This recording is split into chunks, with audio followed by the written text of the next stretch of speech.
તો આમાં જાગૃતિ કેવી રીતે રાખવી એની અહીંયા વાત કરે છે. કેમ હું તમને સમજાવું કે તો આમાં ભૂલ ક્યાં થાય છે કે જ્યાં હોય ને એના નથી હોતા અને નથી હોય ને ત્યાં હોય છે. એટલે એ ભાગ સૂક્ષ્મ છે અને સૂક્ષ્મ અને જળ એ ત્યાં છે અને નથી એવી રીતે વર્તે છે. અને સ્થૂળ ભાગ તો ત્યાં છે જ, આંખ તો છે જ ત્યાં, કાન સાંભળે છે અત્યારે, તો કાન છે એ સ્થૂળ ભાગ છે, સાંભળવાની એની શક્તિ છે એ સ્થૂળ અને સૂક્ષ્મ છે. પણ એની અંદર સાંભળવાની જે અંદરની વૃત્તિ, જે અંશની વૃત્તિ છે એ સૂક્ષ્મ છે. એ અંશની વૃત્તિ જો બીજી જગ્યાએ લાગે તો અહીંયા સાંભળતા હોય છતાં આપણે એ કાંઈ રહેતું નથી. એ અવસ્થા એને કહીએ આપણે કે અવસ્થાના પટના કારણે આપણે અહીંયા હતા છતાં નહોતા. એમ જાગ્રતમાં સપના લાગ્યું, જાગ્રતમાં સુસુપ્તિ લાગી, એનું કારણ અવસ્થા ત્યાં અંશની વૃત્તિ ફરી ગઈ છે. તમે અહીંયા બેઠા છો, તમે સાંભળો છો એવું તમને લાગે છે પણ તમે નથી. કેમ કે તે અવસ્થા ફરી ગઈ છે. અવસ્થા ફરવાનું કારણ જ એ હતું કે જે સૂક્ષ્મ ભાગ હતો એ તરત જ વર્તી ગયો, એનું કામ એની તરત વર્તાવી દીધું. એમાં આપણે જાગ્રત રહી શક્યા ને. અહીંયા અભ્યાસ કેવી રીતે કરવાનો કે તને જો આ રીતે ખબર રહી તો આ અભ્યાસ તને ખબર પડે કે કોઈ કામ આવ્યું છે, તને કીધું ભાઈ તું કંઈક કામ કરે છો, આપણે છે એ સબ્જી એટલે શાકભાજી સુધારતા હોય, એમાં ચા મૂકેલી હોય કે દૂધ મૂકેલું છે એ ઉભરાઈ જાય છે, બરાબર.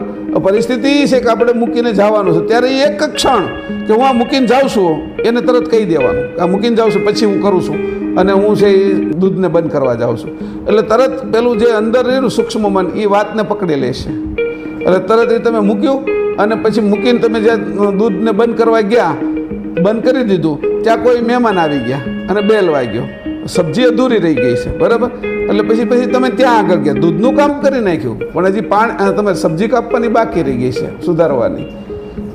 અહીંયા શું થયું કે તમે એ આવ્યા એની અરે વાતમાં વળી ગયા, ત્યારે એને કીધું, તમે એમ કીધું પાછું કે તમે થોડી વાર બેસો અથવા તમારે ઉતાવળ છે તો હું હમણાં 5 મિનિટમાં આવું. પાછા સબ્જી આગળ જઈ આવવાનું અને એને કહી આવવાનું કે ભાઈ હું છે ને આવું છું. એમ આ અભ્યાસ, શરૂઆતના અભ્યાસની વાત કરું. એટલે સબ્જી છે ને એ યાદ નથી રાખતી, આપણું અંદરનું જે ચિત્ત છે ને એ યાદ રાખે છે. એને કહેવા ગયા છીએ આપણે. સબ્જીને તો બાનું છે, આપણે ભગવાનને પગે લાગીએ મૂર્તિને ને, તો એ બાના રૂપે આપણે લાગીએ છીએ, તો એ બાનું. એટલે 2-3 કામો, 4-5 કામો જ્યારે સાથે થઈ જાય ને ત્યારે એક કામને ન્યાય આપીએ છીએ. તને હું કામ અત્યારે તારી બાજુ મૂકું છું, વાળ વળવાનું, પછી કરી લઈશ એમ, તું ધ્યાન રાખજે એમ. એટલે ઓલું કામ છે ને એ તમને યાદ કરાવી દેશે અંદર. એટલે કામ ભૂલવા નહીં દે. પરમ સત્સંગમાં અખંડ વસવાસ રાખજો. અત્યારે હમણાં આપણે સત્સંગ કરીએ.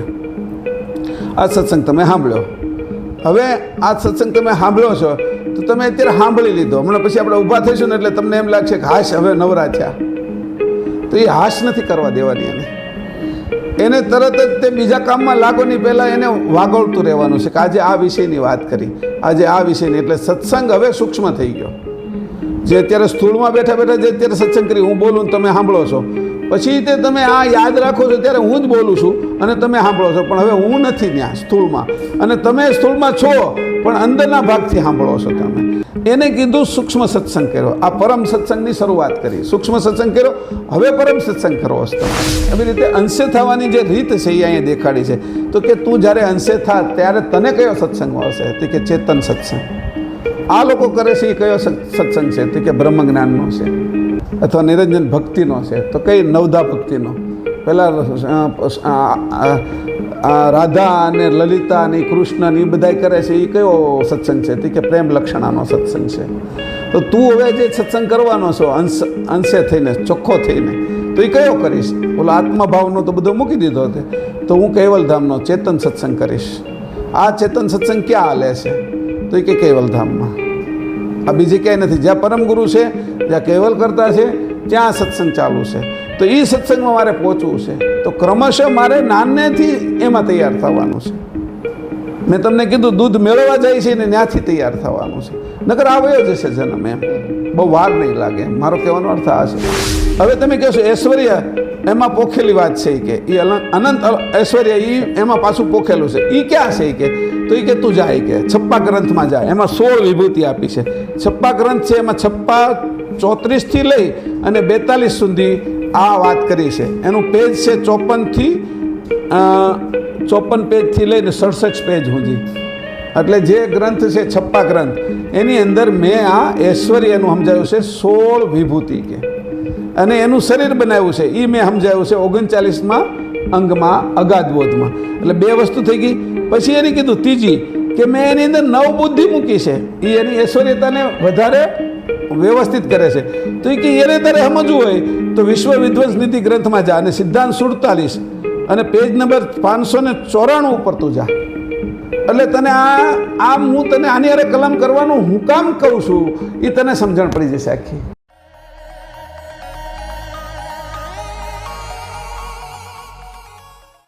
કૈવલ્યમ દિવ્યદૃક્સાક્ષી આદિકર્તારં કૃપાનિધે પ્રણતક્લેશનાશાય અનંતાય નમો નમઃ.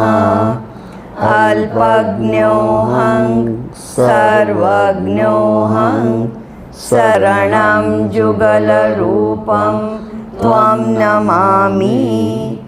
ભગવાન શ્રી કરુણાસાગર મહારાજ કી જય. સત કૈવલ સાહેબ. આજ તારીખ 20 મે 2026 બુધવાર સાંજે 5 કલાકે આપણો જે વિષય બાકી હતો જે શિબિરમાં લેવાનો એના 1 થી 1.5 પાનું જેવું બાકી છે. 1 પાનું પેજ પંચમવેદમાં પ્રકરણ 13મું અને એનું છેલ્લું પેજ બાકી છે. એને આપણે જોઈશું. શોભામાં વાંચે છે એને ફરીથી યાદ કરી લઈ. ગયા વખતે જે કર્યું હતું એને વાંચો. જેમ પોતે નિજ અંશ આપણે છીએ તે પંચ અવસ્થા ઉલટપલટ કરવાની કળ પ્રવૃત્તિનું સ્મરણ પોતે ભૂલતો નથી. એટલે કે અવસ્થાની અવધિ આવે કે તરત જ બીજી અવસ્થાની પ્રવૃત્તિ તૈયાર કરાવે છે. આ પ્રમાણે દેહના તત્વોને આદિ મધ્યાંત સુધી સજાણ ચૈતન્ય વર્તાવે છે. આખું જ વાંચી નાખો. પરમ સુખની ચાવી. આ પ્રકારે અભ્યાસનું સ્મરણ આપણી સજાણ વૃત્તિને વિશે અખંડ રાખજો. આ પ્રમાણે જો વિસ્મરણ ન થાય તો અપાર લાભ મળશે. માટે પરમ સત્સંગમાં અખંડ વસવાટ કરજો. પછી કલ્પના અંતકાળ સુધી વિયોગ થશે નહીં. આમ વિયોગ થશે નહીં એટલે પંચદેહની અવધિ સુધી સંયોગ અભંગ રહેશે. આ પ્રકારે જે કોઈ નિયમ નિષ્ઠાથી પરમ ઉપાસનાને વિશે વર્તશે તે જ અંશ પરમ સુખરૂપ થશે. આ પરમ સુખ પામેલા અંશને 18 વર્ણમાં નીચ ગણવો નહીં. તે તો સર્વ વર્ણ કરતાં અનુભવે કરીને ઉચ્ચ થઈ પરમ પદ પામ્યો. ત્યારે કોઈ એમ કહેશે કે સર્વજ્ઞ પરમ ગુરુ સાથે અતિ અખંડ લાગ રાખવાથી નિર્વાણ પદ પામ્યા કે શું? તેનો ઉત્તર આપું છું, તે સાંભળો. અહીંયા જે રીતે વાત કરી છે ગયા વખતે બતાવ્યું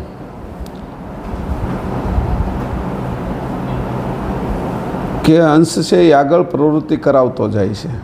અવસ્થાને પલટાવે એટલે આગળ વસ્તુ મૂકતો જાય એટલે ખેંચાતો જાય. જેમ કોઈ બકરું હોય એને આગળ લઈ જવું હોય તો એનો જે માલિક હોય એ શું કરે તો કે ઘાસનો પૂળો આગળ રાખે અને એ આગળ હાલતો થાય એટલે બકરું એમનો આવ્યા કરે. એ જેટલો આગળ જતો જાય એટલા બકરા એનાથી આગળ જતા જાય. અહીંયા અંશ પણ આવું જ કરે છે કે તત્વ પ્રવૃત્તિને કેવી રીતે ખેંચે છે કે તો કે એક અવસ્થાની પહેલાં બીજી અવસ્થા તૈયાર કરતો જાય છે. બોલો ઘાસ મને ખબર છે મારે કઈ બાજુ લઈ જવાના છે, કઈ સોસાયટીમાં કયા શેરીમાં લઈ જવાના છે એને ખબર છે.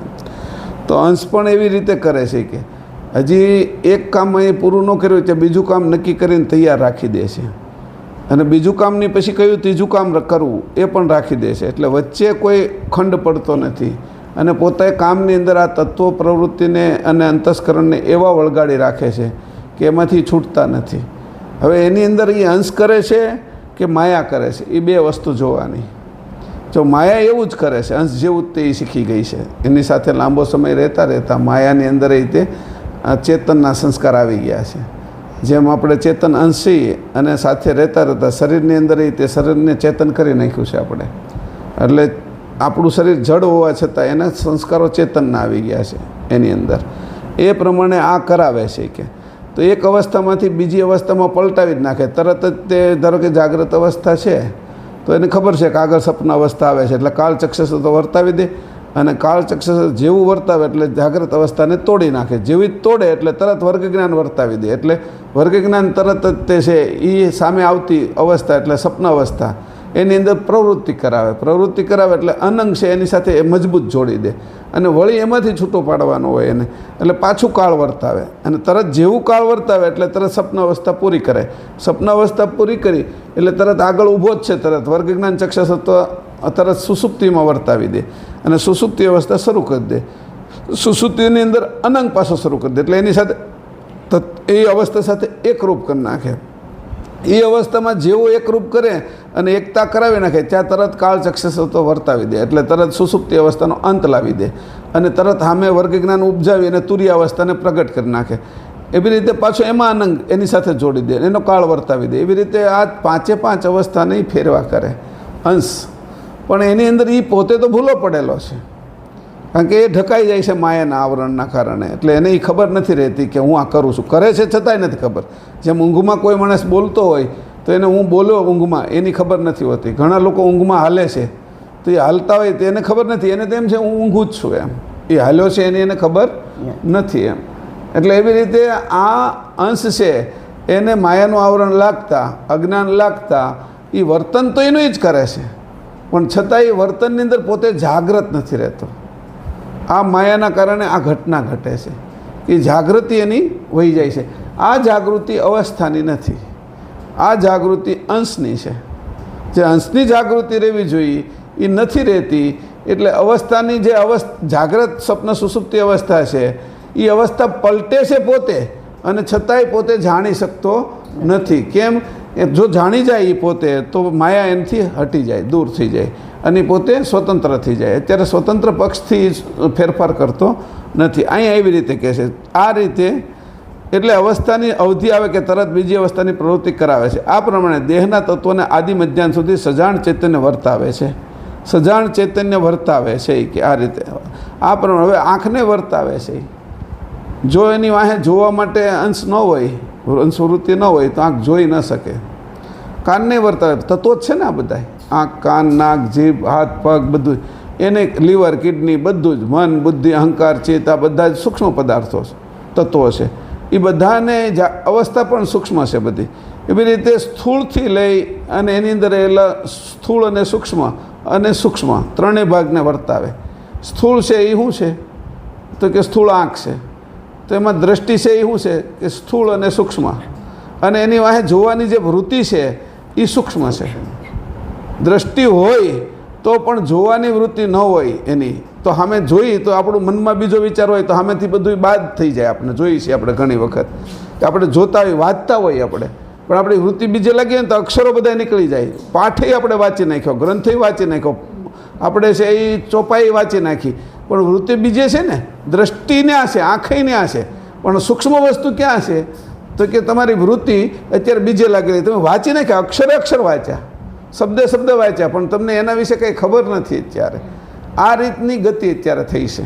તો આમાં જાગૃતિ કેવી રીતે રાખવી એની અહીંયા વાત કરે છે. કેમ હું તમને સમજાવું કે તો આમાં ભૂલ ક્યાં થાય છે કે જ્યાં હોય ને એના નથી હોતા, અને નથી હોય ને ત્યાં હોય છે. એટલે એ ભાગ સૂક્ષ્મ છે, અને સૂક્ષ્મ અને જળ એ ત્યાં છે અને નથી એવી રીતે વર્તે છે. અને સ્થૂળ ભાગ તો ત્યાં છે જ, આંખ તો છે જ ત્યાં, કાન સાંભળે છે અત્યારે, તો કાન છે એ સ્થૂળ ભાગ છે, સાંભળવાની એની શક્તિ છે એ સ્થૂળ અને સૂક્ષ્મ છે. પણ એની અંદર સાંભળવાની જે અંદરની વૃત્તિ, જે અંશની વૃત્તિ છે એ સૂક્ષ્મ છે. એ અંશની વૃત્તિ જો બીજી જગ્યાએ લાગે તો અહીંયા સાંભળતા હોય છતાં આપણે એ કાંઈ રહેતું નથી. એ અવસ્થા એને કહીએ આપણે કે અવસ્થાના પટના કારણે આપણે અહીંયા હતા છતાં નહોતા. એમ જાગ્રતમાં સપના લાગ્યું, જાગ્રતમાં સુસુપ્તિ લાગી, એનું કારણ અવસ્થા ન્યા અંશની વૃત્તિ ફરી ગઈ છે. તમે અહીંયા બેઠા છો, તમે સાંભળો છો એવું તમને લાગે છે, પણ તમે નથી. કેમ કે તે અવસ્થા ફરી ગઈ છે. અવસ્થા ફરવાનું કારણ જ એ હતું કે જે સૂક્ષ્મ ભાગ હતો એ તરત જ વર્તી ગયો, એનું કામ એની તરત વર્તાવી દીધું. એમાં આપણે જાગ્રત રહી શક્યા નહીં. અહીંયા કહે છે હવે કરતારે એકતા કરવાની તો કેટલું જાગ્રત રહેવું પડશે. પછી તારે જાગ્રત રહેવાનું છે, તારા શરીરની જાગ્રત અવસ્થા નહીં, સ્થૂળ સૂક્ષ્મ કારણ એની જે અવસ્થાઓ છે એને હું જાગ્રત રહેવાની વાત નથી કરતો, અંશને જાગ્રત રહેવાની વાત કરું છું. એનો અભ્યાસ, આ પ્રકારે અભ્યાસનું શ્રવણ આપણી સજાણ જાણ વિશે અખંડ રાખજો. આ તો તમને આટલી ખબર પડી ગઈ તો અભ્યાસનું સ્મરણ રહેશે કે કોઈ જગ્યાએ તમે છો તો ત્યાં હોવા જોઈએ. તમે કોઈ નાનું કામ કરતા હોય તો ત્યાં હોવા જોઈએ આપણે, અને એ કામ કર્યું એટલે એ કામને બરાબર આપણે કર્યું. ત્યાં સુધીમાં નકર શું કરશે મન? તરત બીજી જગ્યાએ જઈ અને બીજા નવા નવા કામો ગોતશે. એટલે આ કામ અધૂરું પડ્યું રહેશે ને પાછું બીજું અધૂરું કરશું, પાછું ત્રીજું અધૂરું કરશું. એટલે અધૂરા કામો નક્કી થયા કરશે, પૂર્ણ કામની ગતિ નહીં આવે. આપણે પહેલાં આવે ખરો વિચાર કે આને પછી આ કરવાનું, આના પછી આ કરવાનું, પછી એને બાજુમાં મૂકી દેવાનો કે ભાઈ આ વિચાર છે હું બાજુમાં મૂકી દઉં છું. અત્યારે જે જરૂર છે એ અત્યારે પહેલું કરી લઉં છું. પાણી પીવાનું તો અત્યારે પહેલું કરી લઉં છું. દરવાજો પછી ખોલવા જાય છે એમ. હવે દરવાજો ખોલવા પાણી પછી અધૂરું મૂકીને પાછો દરવાજો ખોલવા જાય છે. એવી ઉતાવળ હોય તો જાય, પણ આપને ખબર રહેવી જોઈએ કે મેં પાણી અધૂરું મૂક્યું છે ને દરવાજો પછી પાછા એ પાણી પીવાનું ભૂલી જાય છે. દરવાજો ખોલવાનું કોઈ આવ્યું મહેમાન તેને વાતે વળગી ગયા તો ઓલું પાણી પીવાનું ભૂલી જાય છે. એવી રીતે દરેક કાર્ય અધૂરું થાય, અને આ અધૂરું જે કાર્ય થાય ને એના કારણે આપણી જે ગતિ છે ને એ પૂર્ણતાને પહોંચે નહીં. આપણે અધૂરા જ રહીએ દર વખતે, અને આ અધૂરું રહીએ એટલે એ અધૂરપ પૂરું કરવા માટે પાછા જન્મો લેવા પડે. એ માયાના ઓલામાં જ લેવા પડે અધૂરપ પૂરું કરવાનું, કારણ કે અધૂરપ પૂરી થતી નથી આ રીતે. એટલે આને આ રીતે જુઓ તમે તો આને મૂલત્વ તમને ખબર પડે કે આ અભ્યાસની વાત કરી. અહીંયા અભ્યાસ કેવી રીતે કરવાનો કે તને જો આ રીતે ખબર રહી તો આ અભ્યાસ તને ખબર પડે કે કોઈ કામ આવ્યું છે તને કીધું ભાઈ તું કંઈક કામ કરે છો. આપણે છે એ સબ્જી એટલે શાકભાજી સુધારતા હોય, એમાં ચા મૂકેલી હોય કે દૂધ મૂકેલું છે, એ ઉભરાઈ જાય છે. બરાબર, પરિસ્થિતિ એ છે કે આપણે મૂકીને જવાનું છે, ત્યારે એ એક ક્ષણ કે હું આ મૂકીને જાઉં છું એને તરત કહી દેવાનું કે આ મૂકીને જાઉં છું પછી હું કરું છું, અને હું છે એ દૂધને બંધ કરવા જાઉં છું. એટલે તરત પેલું જે અંદર રહ્યું સૂક્ષ્મ મન એ વાતને પકડી લેશે. એટલે તરત એ તમે મૂક્યું અને પછી મૂકીને તમે જ્યાં દૂધને બંધ કરવા ગયા, બંધ કરી દીધું, ત્યાં કોઈ મહેમાન આવી ગયા અને બેલ વાગ્યો, સબ્જી અધૂરી રહી ગઈ છે. બરાબર, એટલે પછી તમે ત્યાં આગળ ગયા, દૂધનું કામ કરી નાખ્યું પણ હજી તમે સબ્જી કાપવાની બાકી રહી ગઈ છે સુધારવાની. અહીંયા શું થયું કે તમે એ આવ્યા એને અરે વાતમાં વળી ગયા, ત્યારે એને કીધું, તમે એમ કીધું પાછું કે તમે થોડી વાર બેસો અથવા તમારે ઉતાવળ છે તો હું હમણાં 5 મિનિટમાં આવું. પાછા સબ્જી આગળ જઈ આવવાનું અને એને કહી આવવાનું કે ભાઈ હું છે ને આવું છું એમ. આ અભ્યાસ શરૂઆતના અભ્યાસની વાત કરું. એટલે સબ્જી છે ને એ યાદ નથી રાખતી, આપણું અંદરનું જે ચિત્ત છે ને એ યાદ રાખે છે. એને કહેવા ગયા છીએ આપણે. સબ્જીને તો બાનું છે, આપણે ભગવાનને પગે લાગીએ મૂર્તિને ને તો એ બાના રૂપે આપણે લાગીએ છીએ. તો એ બાનું એટલે 2-3 કામો 4-5 કામો જ્યારે સાથે થઈ જાય ને ત્યારે એક કામને ન્યાય આપીએ છીએ. તને હું કામ અત્યારે તારી બાજુ મૂકું છું વાળ વળવાનું, પછી કરી લેશે એમ, તું ધ્યાન રાખજે એમ. એટલે ઓલું કામ છે ને એ તમને યાદ કરાવી દેશે અંદર, એટલે કામ ભૂલવા નહીં દે. પછી નકર એવા ઘણા કામ હોય ને 3 દી પહેલાં એટલે એ ભૂલી ગયો, દૂધ મેળવવા જતાં એ વાત ભૂલાઈ જાય તો દૂધ બગડી જાય બીજા દિવસે, એ બીજા દિવસે યાદ આવે તો આવી રીતે જ્યારે સમય વયો જાય ત્યારે કે આ રીતે બગડી શું જાય છે કે આખો જન્મ બગડી જાય છે. પછી આપણો આ વસ્તુને આપણે જો જાળવતા નથી ને તો જન્મ બગડી જાય છે. એટલે ઓલું દૂધ મેળવવા ગયા ને જો રાત આપણે ભૂલી ગયા હાવ મેળવવાનું નહીં, પડ્યું રહ્યું બહાર ને બહાર મેળવવા જ જતા હતા, પરિસ્થિતિ એ આવી તો એને કીધું નહીં ને એની આપણે કે હું હમણાં આવું છું તને મેળવી નાખું છું. એટલે એ ન કહેવાના કારણે ચિત્તે એ નોંધ ન લીધી, એટલે તમને એ સમય કહે નહીં. હવે એ હવાર પાડી દે છે, સવાર જ્યારે પડી ગયું ને ત્યારે દૂધ બગડી ગયું. એટલે એવા જન્મો બગડી જાય છે જો આ રીતે એમાં સાવધાની ન રાખીએ ને તો જન્મ વયા જાય. અહીંયા એ કહે છે કે આ વિસ્મરણ, આ પ્રમાણે જો વિસ્મરણ ન થાય તો અપાર લાભ મળશે. જો આ પ્રમાણે તમને વિસ્મરણ નહીં થાય, આ સામાન્ય વાત છે, દૂધ બગડી ગયોનો વાંધો નથી. તમે ભૂલ થઈ ગઈ કે એમાં હું બહાર ગયો અને મીઠું નાખું છું દાળની અંદર અને મેં મીઠું નાખી દીધું, એમ પાછું દાળને કહી દેવાનું મેં મીઠું નાખી દીધું છે. હવે તમે દરવાજો ખોલીને ગયા ને ત્યાં તમે વાતમાં 2 વાત કરવા ગયા ને તો પાછું ડબલું હતું ને તે પાછું મીઠું નાખ્યું તમે, એટલે ડબલ મીઠું થઈ. એ દાળ બગડે છે, આ તો જીવન બગડે છે ને, એ દાળ તો ફરીથી થશે એમ. તો અહીં કહે છે કે જો આ પ્રકારે અભ્યાસનું સ્મરણ આપણી સજાણ જાણ વૃત્તિને અખંડ રાખજો. કે આ રીતે આ પ્રમાણે જો સ્મરણ ન થાય તો અપાર લાભ મળશે નહીં. આ તમે વાત સમજી લીજો. દરેક વાતની અંદર ચશ્મા મૂકો ને ત્યારે કહી દેવાનું કે હું ચશ્મા આ જગ્યાએ મૂકું છું. ખાલી ક્ષણ માત્રનો વિષય છે. આમ કરતાં કરતાં એક વખત પછી કહેવું નહીં પડે, એ સાથે જ થઈ જશે એક સમય. જેમ સાયકલ હાંકતા હાંકતા છે એ ધીરે ધીરે પછી સ્વાભાવિક હાંકવા મળીએ છીએ, એમ દરેક કામની અંદર જાગૃતિ વધતી જશે. આ જાગૃતિનો વિષય છે, આ અભ્યાસની વાત છે. કે આમ થશે તો શું થાય કે પરમ લાભ મળશે. પરમ લાભ એ શું છે એમ પાછું એને કીધું. માટે પરમ સત્સંગ અખંડ વસવાટ, પરમ સત્સંગમાં અખંડ વસવાટ રાખજો. હવે મોટી વાત કરી દીધી પછી, પરમ સત્સંગમાં અખંડ વસવાટ રાખજો. અત્યારે હમણાં આપણે સત્સંગ કરીએ, આ સત્સંગ તમે સાંભળ્યો. હવે આ સત્સંગ તમે સાંભળ્યો છો તો તમે અત્યારે સાંભળી લીધો, હમણાં પછી આપણે ઊભા થઈશું ને એટલે તમને એમ લાગશે કે હાશ હવે નવરા થયા. તો એ હાશ નથી કરવા દેવાની એને તરત જ તે બીજા કામમાં લાગો નહીં, પહેલાં એને વાગોળતું રહેવાનું છે કે આજે આ વિષયની વાત કરી, આજે આ વિષયની. એટલે સત્સંગ હવે સૂક્ષ્મ થઈ ગયો. જે અત્યારે સ્થૂળમાં બેઠા બેઠા જે અત્યારે સત્સંગ કરી હું બોલું ને તમે સાંભળો છો, પછી તે તમે આ યાદ રાખો છો ત્યારે હું જ બોલું છું અને તમે સાંભળો છો, પણ હવે હું નથી ત્યાં સ્થૂળમાં અને તમે સ્થૂળમાં છો પણ અંદરના ભાગથી સાંભળો છો તમે. એને કીધું સૂક્ષ્મ સત્સંગ કર્યો. આ પરમ સત્સંગની શરૂઆત કરી, સૂક્ષ્મ સત્સંગ કર્યો. હવે પરમ સત્સંગ કરવો છે તમારે, કારણ કે તમે આમ સાંભળતા થઈ ગયા ને, મને કે નથી તોય હું સાંભળી શકું છું. હવે મહેશભાઈ બેઠા છે, સત્સંગ કર્યો, કોઈ સંત બેઠા છે એની સત્સંગ કર્યો તો હું સાંભળી શકું છું. કેમ કે મેં જ્યારે કર્યો ત્યારે તો હું હતો જ ત્યાં, પણ અત્યારે હું નથી ત્યારે મારે અખંડ રાખવો છે એ સત્સંગને, મારે સાથે લઈને જવું છે. આપણે શું થાય છે, જેટલો હું હારામારો સત્સંગ કરું ને એટલે હારવાર નથી રહેતો, એનું કારણ મનન નથી થતું. જે મનન થવું જોઈએ ને એટલે તરત બીજી વસ્તુ ઘૂસી જાય છે વચ્ચે અને તરત જ આપણે અજ્ઞાન લાગે છે, વિસ્મરણ થઈ જાય છે. જે સ્મરણ રહેવાનું અભ્યાસનું એ વિસ્મરણ થઈ જાય છે દરેક વાતની અંદર. તો આમાં જે સત્સંગ છે એ તમને પછી કેવો પરમ સત્સંગ કરવાની, એટલે હું તે કે આ તે પહેલાં સૂક્ષ્મ સત્સંગ કર, પહેલાં સ્થૂળ સત્સંગ કરી, કે આ સ્થૂળ સત્સંગ કર્યો તે એટલે અહીંયા ગોઠવાઈ ગયો. હવે સૂક્ષ્મ સત્સંગ કર, એમાં હું છું અને નથી બે વાત છે, કે આ બોલે છે. હવે તું પરમ સત્સંગ કર, જે અખંડ વસવાટ કરજો, જે કીધું છે.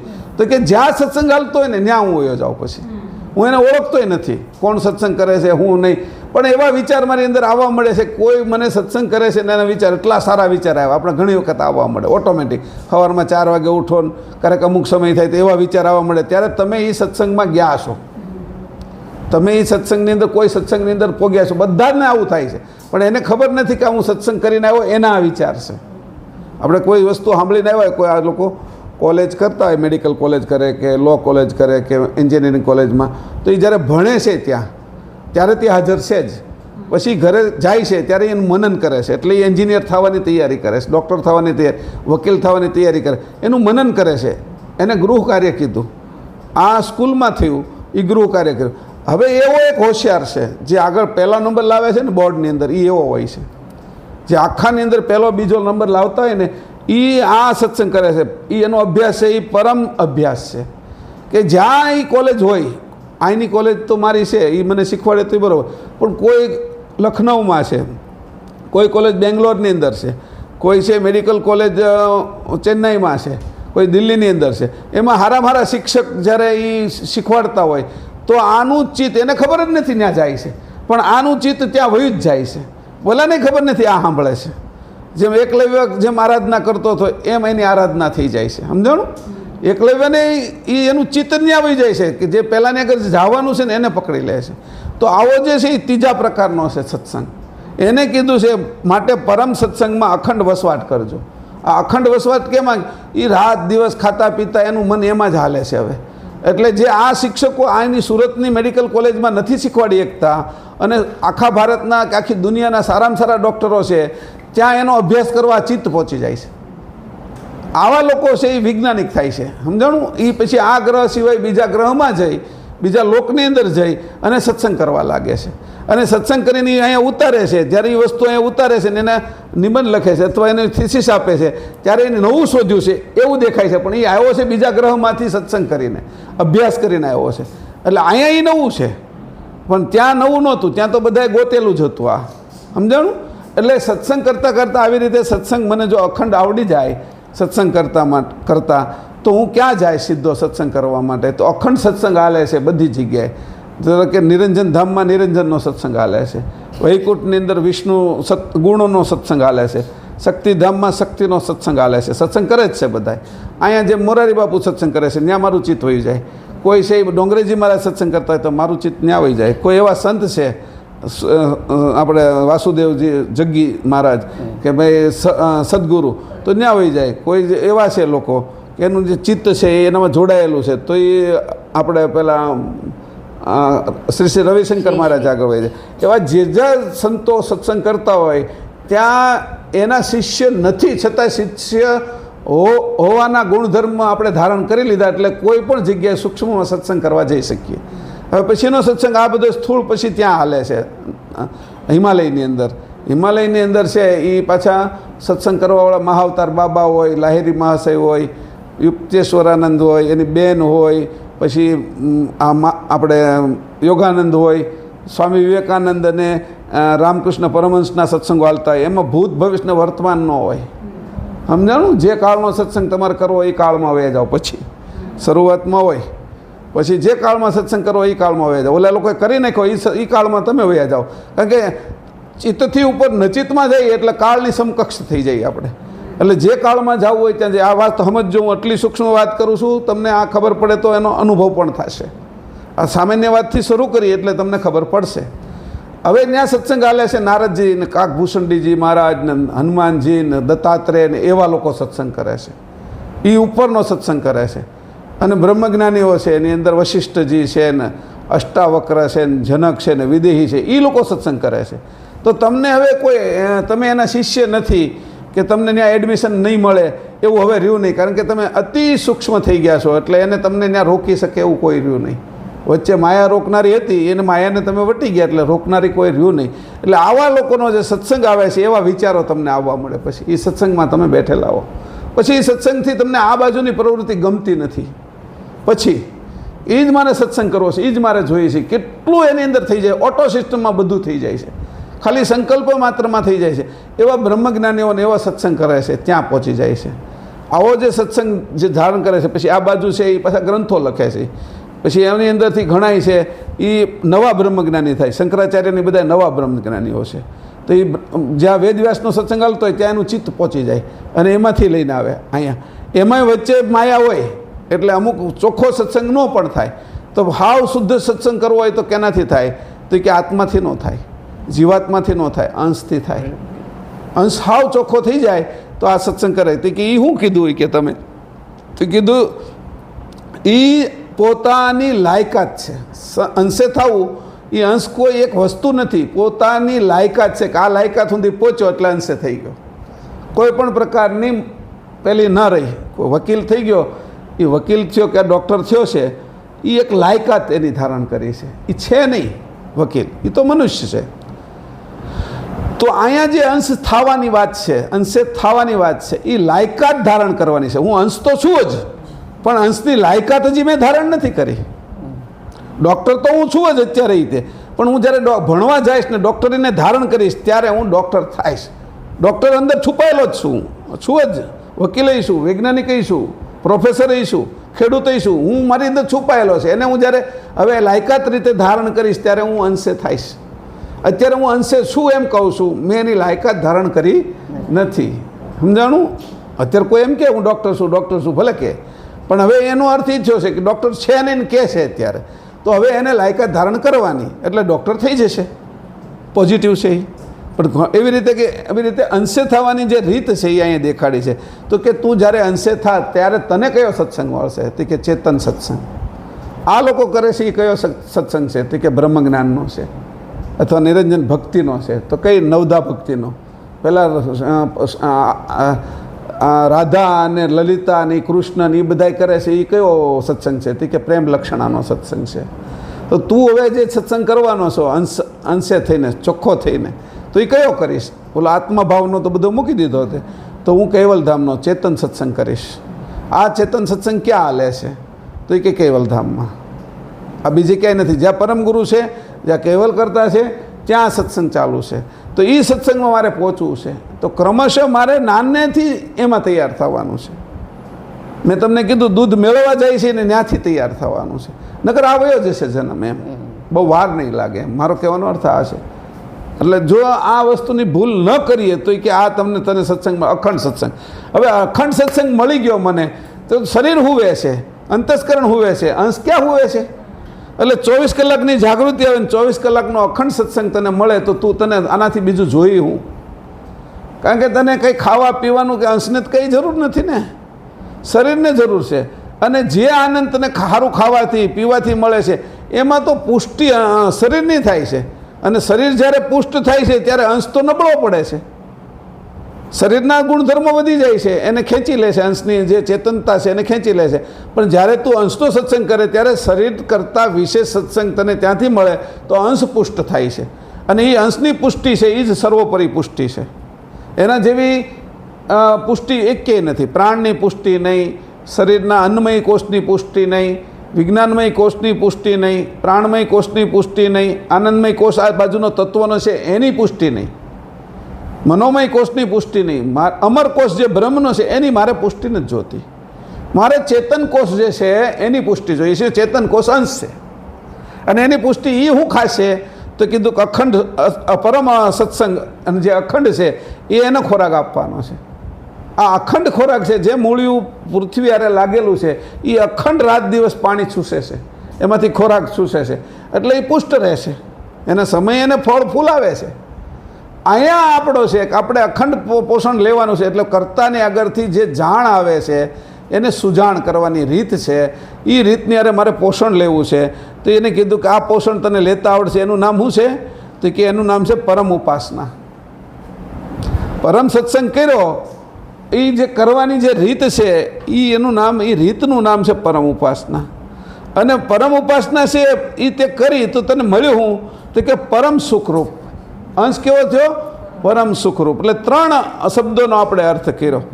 પરમ સત્સંગ અખંડ, પછી કીધું પરમ ઉપાસના અને અંશ પરમ સુખ રૂપ. અંશ પરમ સુખરૂપ. આ 3 વસ્તુ કીધી. મેં તમને આ ઉપાસના કીધી. તમે અહીંથી જાઓ અને તમારા હાથમાં જો કાંઈ ન રહે અને આ સત્સંગ વયો જાય તો સમજી લીજો કે કોઈએ લખ્યું છે પેન્સિલથી અને એના ઉપર ચેક લબર ફેરવી દીધું છે. કોઈએ લખ્યું છે પાટીમાં કાકરાથી, એના ઉપર એની ફેરવી દીધું છે. તો પાછું એ ફરીથી લખવાનું થાય છે. આ તમે એને છે ને એ લખવાની જરૂર નથી. હવે તમે શું કર્યું? આજે તમે લખો છો એ કેટલું મોટું લખ્યું તો આજે એ સિસ્ટમ હવે વહી ગઈ. હું આ આખું પેજ આખું લખી નાખું અને 800 પાનાનું લખું, પછી મારે એને મિનિમાઇઝ કરી નાખવું છે અને એક ખૂણામાં મૂકી દેવું છે. એ પેજ એની મેં કરી ફાઇલ કરીને ખૂણામાં મૂકી દીધી ફોનમાં. તો એ પડી રહેશે ત્યાં આખે આખું. હવે લખવું નહીં પડે. જ્યારે હું ક્લિક કરીશ ત્યારે આખે આખું નીકળશે. પહેલાં એવું નહોતું. બુક હતી તો બુક તમારે એના થપ્પા થતા હતા. આજે તમે શું કર્યું? ચિત્તના એક ખૂણાની અંદર ચિત્ત એટલું મોટું છે કે એની અંદર આ બ્રહ્માંડના અનંત બ્રહ્માંડની બધી વસ્તુઓ ભરાય તો પણ જગ્યા વધે. સમજાણું? તો એને આમથી એક રાઈના દાણા કરતા નાની એવી જગ્યા એ રોકે. કારણ કે આની અંદર એ જોઈએ છે જેમ જેમ જીબી વધતી જશે એમ કીધું કે પાણી 1 ગ્રામ પાણી 1 ગ્રામ પાણી એની વરાળ કરવામાં આવે તો એની એવું કંઈક મેં લખ્યું છે તો કે 75,000 વર્ષ સુધી એની અંદર જે આપણી બધી ઇન્ફોર્મેશન સંગ્રહાય ને એટલી જગ્યા હોય. એક ટીપું પાણી એનો જ્યારે વરાળ થાય અને વિસ્તાર થાય તો 75,000 વર્ષ સુધી આ પૃથ્વી ઉપર જેટલા મનુષ્ય પશુ પક્ષી છે એની બધાની ઇન્ફોર્મેશન હોય એ બધી સંગ્રહી શકે એટલી તાકાત હોય છે એની અંદર, એટલી જગ્યા હોય છે એમ કીધું. સમજાણું? એમાં એ સંશોધન થયા છે આ બધા. તો કે આવા બધા સંશોધન થયા એટલે કીધું કે તારે આ બધું જે હોય એને તું મૂકી દે એક બાજુ. હવે તું પાછો એમાં જો ચિત્તમાં પડ્યો રહીશ તો પાછો તને ઓળખશે મૂકી દીધેલું તે. તું ચિત્તથી અલગ થઈ જજે. જ્યારે તારે જોવું હોય ત્યારે જ જોજે.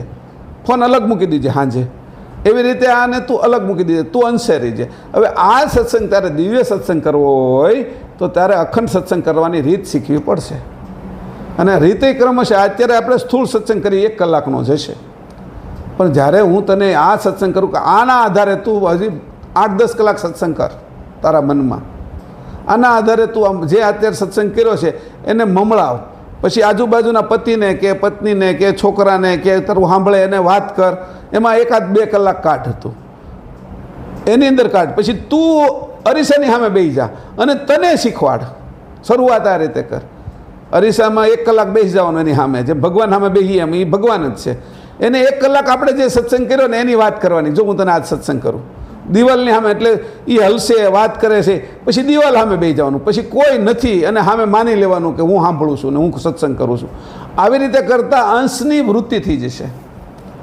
અમે લોકો જ્યારે અમને કોઈ પણ પ્રકારનું ભાષણ કે એવું બધું શીખવાડે એ શીખવાડવાનું હોય તો અમને પહેલાં છે એ એના મુદ્દાઓ આપે, એના મુદ્દાઓને આખું ભાષણ કહે, એના મુદ્દાઓ લખી અને અમને બોલતા ન આવડે. જો પહેલાં 10, 15, 20 માણસો અમે બોલીએ અમે તો ધ્રુજવા મળે પગ, પરસેવો હોતી થઈ જાય જો 1000 જણા હોય તો. એટલે અમને અરીસાની સામે ઊભા રાખે કલાક જેવું અને બોલાવે. અમે કલાક જેવું બોલીએ પછી એમ સમજીએ કે હજારો લોકો સામે ઊભા છે એવું ઇમેજિંગ કરીએ. એ જે ઇમેજિંગ થઈ ગયું, કલ્પના કરી અને કલ્પનાની અંદર એમાં કહીએ તો એની અંદર એ ભૂલ પડે. પણ જ્યારે એ 500, 1000 લોકોને સામે બોલવા જાય ત્યારે એમ સમજીએ કે અરીસા સામે બોલીએ છીએ અમે, એટલે આસાનીથી બોલાઈ જાય. આ અનુભવની વાત કરું છું. જે વક્તાઓ તૈયાર કરવાના હોય, જે ભાષણ આપીએ કેવા લોકોને તૈયાર કરવાની, સંઘની અંદર આ એક ટેકનિક છે. બધાની અંદર હોય, આનો જે અભ્યાસ કરે એની અંદર આ બધું હોય. પછી સહજ આવડી જાય એની કરતાં આ જે આવડે ને એ બહુ સારું આવડે.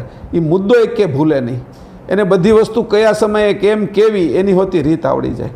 તો આ રીતે મારે છે એ સત્સંગ માટે જવું છે, આ ભાષણ કરવાને જ જવું. પણ હું સત્સંગ કરું છું મારે યારે, તો આવો અભ્યાસ મારે કરવાનો. દરેક વખતે જાગૃત રહેવાનું. અહીં કીધું જ છે વિસ્મરણ ન થાય. વિસ્મરણ એટલે અજાગૃતિ. એ રીતે તારે કે તો તને અપાર લાભ મળશે કે આ પ્રમાણે જો વિસ્મરણ ન થાય તો અપાર લાભ મળશે કે તે કેને કીધું. આ પ્રકારે અભ્યાસનું સ્મરણ આપણી સજાણ વૃત્તિ વિશે અખંડ રાખજો કે આ અખંડ રાખવાની વાત કરી છે. આ રીત આપને સમજાવી છે કે આને તું જોઈ લઈ કે. તો અહીંયા આ વાત કરી. પછી કીધું પછી હવે જે મુદ્દો આવે છે ને એ બહુ ગહન મુદ્દો આવે છે. આટલી વાત કરીને ત્યાર પછીનો મુદ્દો એવો છે કે પરમ સુખરૂપ થશે. હવે આટલું કહી દીધું. પછી કીધું તેને 18 વર્ણમાં નીચ ગણવો નહીં. 18 વર્ણમાં નીચો છે એવું નહીં ગણતા. 18 વર્ણ એટલે કેવા? વર્ણ એટલે અક્ષરોય થાય. વર્ણ એટલે પેલા સંગીતની અંદર એ વર્ણ આવે. વર્ણ એટલે 4 વર્ણ થાય. વર્ણાશ્રમય થાય. બરાબર. હવે અહીંયા કીધું કે 18 વર્ણમાં હવે કીધું તે તો સર્વ વર્ણ કરતાં અનુભવ કરીને ઉચ્ચ થઈ પરમપદને પામ્યો છે. આ વાત સાચી છે કે ખોટી એમ પૂછે છે. કે જો આવી રીતે કે 18 વર્ણમાં શ્રેષ્ઠ છે એ તો ઉચ્ચ થઈ ગયો છે. 18 વર્ણ અત્યારે એને એવું કીધું કે આ 18 વર્ણ છે એ નહીં ગણવાના. બ્રાહ્મણ પટેલ છે, કોળી છે, લુહાર છે એ નહીં ગણવાના. એને કીધું 18 વર્ણ. તારી જે ભાષા છે એમાંય વર્ણ છે. એ ભાષા કરતાંય ઉપર વહી ગયો છે. એટલે તું છે એ નિર્વાણને પામ્યો, વાણીથી ઉપર વહી ગયો છે. એને વર્ણ કીધું. આ શરીરરૂપી અંગો છે એ બધા વર્ણ છે કે એ વર્ણથી પણ તું ઉપર વહી ગયો, એના અનુભવથી પણ તું ઉપર, એનાથી ઉપર પોગી ગયો છે. હવે તું અંશભાવમાં છો. અંદરના કોઈ તત્વના જે વર્ણો છે એ તત્વના વર્ણ કીધું. પછી જે વર્ણમાળા કીધી આને. પછી કીધું વર્ણપટ્ટલ. તો જે આપણે કિરણ પડે, એક કિરણ અને 7 કિરણ સામે નીકળે જાન્યુઆરી પીનારા, તો એને કલરના વર્ણપટ કહેવામાં આવે. વર્ણપટ એને વર્ણ કહેવામાં આવે છે. તો એવી રીતે અહીંયા જોઈ કે તને ખબર પડશે કે વર્ણનો અર્થ અહીંયા હું તને કરું છું એ પહેલાં 4 વર્ણ નથી કહેતો. 18 વર્ણ તને એટલા માટે કહું છું કે તને ધ્યાનમાં રહે એટલા માટે કીધું. એવી રીતે હું તને છે એ વર્ણપટય નથી કહેતો. હું તને આ અક્ષરય છે એનો વર્ણ છે એને નથી કહેતો. હું તને એ વર્ણ કહું છું કે તારા 5 શરીરની અંદર જે અંગ ઉપાંગો છે એ વર્ણ કહું છું કે એ વર્ણથી પણ તું પર હોય કે સ્થૂળ શરીરમાં જે રીતે આંખ છે એમ સૂક્ષ્મ શરીરમાં આંખ ને પગ ને બધું છે ને એમ કારણમાંય છે. એને અંદર બધા અંગો છે. અત્યારે જે અંગો છે એ બધા અંગોથી ઉપર ઉઠી ગયો છું કે ઉચ્ચ થઈને પરમપદને પામ્યો છું. એટલે એને કીધું તો અહીંયા અંશ જ થયો છે કે આ રીત શું છે કે અહીંયા દેખાડે છે કે તો કે આ જે પામ્યો છે કે સર્વજ્ઞ પરમગુરુ સંઘાતે. આ કેમ પામ્યો? ત્યારે કોઈ એમ કહે છે કે સર્વજ્ઞ પરમગુરુ સંઘાતે અતિ અખંડ લાગ રાખવાથી નિર્વાણ પદને પામ્યો છે કે શું? આવો પ્રશ્ન છે. એની પ્રશ્ન નથી કર્યો, એ સમજાવે છે પછી કે તું કઈ રીતે લાગ્યો એ કે સર્વજ્ઞ પરમગુરુની સંઘાતે તે એકતા કરી કે એની સાથે એકતા કરી. અને આના કારણે શું થયું? અખંડ લાગ રાખવાથી નિર્વાણ પદને પામ્યા કે શું? આવી રીતે વાત કરી દીધી. તમે પામી ગયા કે શું એવું કહે છે. તેનો ઉત્તર હું અમે આપું છું. હવે કે હવે હું તને એનો ઉત્તર એ પામ્યો છે કે નહીં એનો ઉત્તર આપવા જાઉં છું. આને વાત કરે છે. હવે એ કીધું કે આ રીત શું છે કે આ સર્વજ્ઞ પરમગુરુ સંઘાતે અતિ અખંડ લાગ રાખવાથી નિર્વાણ પદને પામ્યા છે કે શું? નિર્માણ કરીને પામ્યા જ છે. સમજાણું કે શું એમ કરીને એની પ્રશ્ન મૂકી દીધો. પણ શું એમ નહીં, આવી રીતે જે કરે છે એ તો પામી જ ગયો છે. બરાબર. તો કે કઈ રીતે આ સંઘાતે એટલે હું? એટલે એને કીધું જે આ દેશી આંબો હતો એના સંઘાતે જે કેસર કેરીનો આંબો હતો અને એની જે ગાંઠ હતી જે દેશી આંબાની એ ગાંઠને છોલી અને એની સાથે આ કલમની ગાંઠ એને અને એને લગાડી દે, એમાં છાણ લગાડી દે, એને ઉપર વ્યવસ્થિત કરી અને બાંધી દે અને એમાં અમુક કાણા પાડે જેથી કરીને એમાં હવા જાય. બરાબર? એમ કરતાં કરતાં એ શું કરે, આ જે નવું જે કલમ કરેલી છે નાની ડાળી એ એની પહેલાંની અંદર એના મૂળિયા જમાવે અને આ પણ એની સજાતી હોવાથી એને ચૂસે, ખેંચે. બરાબર? એને પોષણ કરે. પોષણ કરતાં કરતાં શું થયું કે જે આંબો હતો દેશીનો, આમ જાતિ એક જોઈ છે આંબો, પછી રાણ હોય તો એની અંદર પાછી ચીકુની કલમ થાય, એ સજાતી જોઈએ, દૂધિયા થોડી બહુ દૂરની નહીં, એમ સજાતી હોય એની અંદર થાય કે પછી થોરની આરે પાછો તમે કરો તો એની પ્રક્રિયા ધીરે ધીરે ધીરે કરવી પડે, 8-10 પ્રક્રિયા થાય ત્યારે થોરમાંય આંબો ઉગે, બાવળમાંય આંબો ઉગે. પછી પણ બાવળને પછી સીધો આંબા હારે ન જોડાય, એને બાવળને આંબલી હારે જોડ્યો, આંબલીને વળી પછી કોઈ બીજા હારે જોડ્યો, એમ કરતાં કરતાં ક્રમમાં લેવું પડે. તો કે અહીંયા શું કીધું, આ કલમ કરવાની છે તો કલમ કેવી કે સજાતી કલમ કરવાની. તો શું કર્યું, આપણે હોતી કલમ કરી. આપણે જ્યારે શુક્રાણુ હતા તે માના ઉદરમાં ગયા, જે ગાંઠ હતી નાભીની એ ગાંઠે આપણી ગાંઠ જોડી દીધી. હવે પોષણ શું થયું, હવે જે બીજા શુક્રાણુ તો મરી ગયા, આપણે શું કર્યું, આપણે હવે એની એક રીત આવડી ગઈ એટલે ત્યાંથી આપણે ચૂસવા લાગ્યા, ચૂસણી કરી અને એની સાથે આપણે ત્યાંથી પોષણ મળવા મળ્યું. આ બે વસ્તુ થઈ ગઈ એટલે ધીરે ધીરે ધીરે ધીરે એનો વિકાસ થતો ગયો. 9 મહિનાની અંદર વિજાતી તત્વ જેવું દેખાતું શુક્રાણુ, એક બેક્ટેરિયા, 9 મહિનામાં સજાતી બાળક થઈને બહાર આવ્યું. મારી વાત સમજાય છે? એની કીધું સર્વજ્ઞ પરમગુરુ સાથે સંઘાત કરવાની વાત કરી. તો સંઘાત એટલે શું? તે કલમ જે તે અત્યારે તું મનુષ્ય તરીકે આવ્યો છો એની તે સંઘાત કરી અને કલમ કરીથી. તો એ રીતે હું તને અત્યારે કહું છું કે આ અંશની કલમ કેવી રીતે કરવાની, એ રીત હું તને, એની ગાંઠ ક્યાં છે, એને કઈ રીતે છોલવાનું, એને કેવી રીતે લગાડવાનું, એ લગાડીને કઈ રીતે એની સાથે એકતા કરવાની, એ એકતા કરીને કેવી રીતે શાંતિથી બેઠું રહેવાનું. રોજ જોવા ના જવાય. પછી ખેડૂત જે કલમ કરી હોય ને એ આમ ઉપરથી જોવા જાય, અંદર કાઢીને જોવે નહીં. કાઢીને જોવે તો પછી કલમ એના મૂળિયા છોડી દે. સમજાણું? ઘડીકમાં દૂધ મેળવી દીધા પછી આંગળી ન નાખવાની હોય. તો અહીંયા કહે છે કે ભાઈ આ થયું કે નહીં, થયું કે નહીં, એવી શંકાઓ જ્યારે થાય ને ત્યારે આંગળી નાખવાવાળો છે. શંકા નથી કરવાની, અત્યારે થઈ જ રહ્યું છે પ્રોસેસમાં. એ આને નથી ખબર, આંબાને નથી ખબર અને પેલું જે કલમને નથી ખબર, પણ ખેડૂતને ખબર છે કે આ પ્રક્રિયા અત્યારે થઈ રહી છે. એટલે એમાં કીધું કલમ કરી લેવી તેવી રીત તેની વાત અહીંયા છે. આ જગ્યાએ હું વાત કરી તો કે જે આ પરમગુરુ સંઘાતે અતિ અખંડ લાગ રાખવાથી નિર્વાણ પદને પામ્યા કે શું? તે કે માતાની સાથે એવી રીતે તું જોડાઈ ગયો કે તું મનુષ્ય થઈ ગયો. અનુભવ ને, હું ક્યાં તને ખોટું કહું છું? અહીંયા નક્કી જ છે કે કલમ કરી લેવી કેવી રીતે તેની વાત અહીં કરી છે કે ગાંઠ એટલે નાભીના ભાગે કલમ કરી તો 9 માસમાં શુક્રાણુનું રૂપાંતર મનુષ્યમાં થાય તેમ સામાન્ય અંશનું પણ રૂપાંતર થાય છે. હવે એની અહીંયા આના ભાગ કર્યા કે સામાન્ય કોણ છે, કોની કલમ કરવી જોઈએ, કોની સાથે કરવી જોઈએ, પાછી એ વાત કરી. સમજાણું? અહીંયા રીત પાછી આપી. ભાઈ તારે જો રાણ કોકડીની કલમ કરવી હોય તો ચીકુ હારે કર, તારે જો આમ કેરીની કલમ કરવી હોય તો તું આંબા હારે કરી કે. બરાબર? એટલે અહીંયા રીત આપે કઈ રીતે કરવાની. તો કે બીજા તત્વ હારે જીવ દશાવાળા કે ઘાટ ભાવવાળા કે પછી આત્મભાવવાળા એની હારે કલમ નથી કરવાની, અંશભાવવાળા એની હારે કલમ કરવાની. એ અંશભાઈનો પ્રકાર કેવો છે એટલે એની અહીંયા પછી સમજાવ્યું છે. 100 તમારે કેવું પાનું આવે છે પછી અહો એમ કરીને આવે છે. હા, એ જ બરાબર. 476 નવા ગ્રંથમાં અને જૂનામાં 385માં છે. બરાબર? એટલે હવે હું તમને આને સમજાવું છું, બરાબર યાદ રાખજો. આને વાંચો પહેલાં. અહો નિર્વાણ પદ વિશે અહો લખ્યું છે? પરમગુરુની સમજણ. હા. હા, સામાન્ય અંશની જાણ. ઓહો, હવે જો અહીંયા કીધું છે આ અહો કીધું, એનો અર્થ છે આશ્ચર્યચકિત કરી નાખે એવો આ વિષય છે. તમે આ મારો એક શબ્દને જ્યારે તમે સમજશો તો કે આ અહોની અંદર એવું છે કે હું એ આશ્ચર્યચકિત કરી નાખે કે એક શુક્રાણુનું રૂપાંતર મનુષ્યમાં કરી નાખ્યું તો હું અંશે પરમગુરુની સાથે અખંડ સત્સંગ કરવાને લાગ મારો કેવી રીતે લાગે. અને અહીંયા પછી મારે બીજું કાંઈ નથી જોતું આ બાજુનું. હું એની સાથે એક વાર 24 કલાક હું એના સત્સંગમાં જ રહું, પછી મને આની કોઈ ખેવના જ નથી. અહીંયા એક કે આનંદ આવ્યો, એક કે સુખ, આની એવી એક કે મજા નથી, એટલે એવી કોઈ ખુશી નથી કે એ ખુશી મને મળે અને સહજ કાંઈ વાપર્યા વગર એ મને અહીંયા મળવા જઈ રહ્યું છે. એના માટે એ અહોની શરૂઆત કરે છે કે હું જે અત્યારે તને બતાવવાનો છું એવું તને હું આપવા માગું છું, એ અહો છે કે આજે મેં તને કલમની વાત કરી, હવે તું સમજી કે અહો શું છે કે. હાલો. અહો સર્વજ્ઞ પરમ ગુરુ તો અવિનાશી નિજકર્તાના પરમ વિશેષ અંશ છે. તે નિજકર્તારે સર્વથી પહેલાં સર્જેલા હોય પોતાની વિશેષ સજાણ ગતિથી ઉપજાવેલા છે અને અલંકાર પણ ગતિના જ પ્રમાણયુક્ત ઉપજાવ્યા છે. તેના વિશે સર્વતત્વ અને અંશને વશ રાખે એવી અનંત ઐશ્વર્ય શક્તિ પોખીને અલંકાર કર્યા છે. બસ એટલે ઊભી રહે તકડી. હવે જો અહીંયા લખ્યું છે એમાં એક થોડોક સુધારો બધા કરી લો.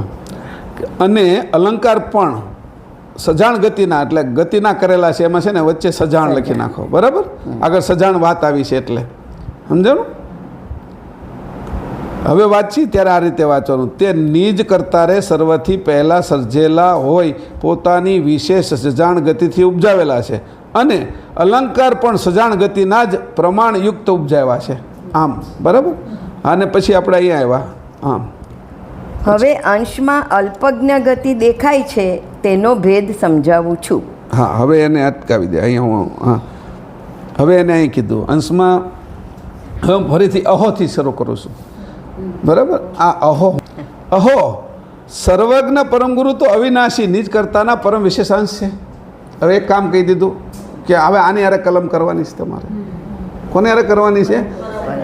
પરમ ગુરુ હારે. તમને એક કીધું કે ભાઈ તારે કોને હારે કરવાની? બાવળ હારે કરું હું છે એ વડલા હારે કરું નહીં, આ આંબા સાથે કરવાની છે. એટલે એની દેખાડું કઈ રીતે કરવાની છે, એની અંદર શું ભાવ છે એમ, આ કલમના કારણે શું થશે. હવે આ કલમ છે એ ઊંચા કલમ નીચી છે અને પ્રકાર હવે ઊંચો કરવાનો છે. હવે વૃક્ષ પહેલું જે દેશી આંબો છે એ હલકો છે અને કલમ કરો છો એમાં વધારે સારા આવે છે. આમાં એવું નથી, આ ઉલટ ક્રિયા છે આખી. આ ઉલટ ક્રિયા વિશે જ હાલલી છે. આ જે પરમ વિશેષ છે પરમ ગુરુ એ પૂર્ણ છે અને આપણે અધૂરા છીએ એટલે કલમ કરીએ છીએ. હવે સમજાણું. ત્યાં આમાં શું હતું, પહેલો જે દેશી આંબો હતો એમાં ખાટી કેરી આવતી હતી, પણ આ જે તમે કેસર કેરીનો આંબાની કલમ કરી એટલે ઓલો જે આંબો છે એનું રૂપાંતર હવે કેસરમાં થઈ જશે અને એમાં મીઠી કેરી આવશે. આ બાજુ કલમની ઉચ્ચતા થશે. આમાં છે એ આંબાની ઉચ્ચતા છે, જે મૂળ વસ્તુ છે એની ઉચ્ચતા છે, એ કલમમાં આવશે. એટલે આને આ રીતે જોવાનું. કેટલા આવશે?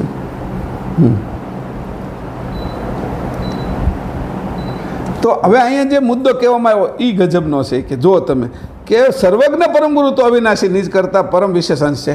એટલે કહી દીધું કે આ કલમ છે, એટલે આ મૂળ વસ્તુ છે, આની સાથે તારે કલમ કરવાની. તે નિજ કરતારે સર્વથી પહેલાં સર્જેલા હોય પોતાની વિશેષ સજાણ ગતિના ઉપજાવેલા છે. શું કામ?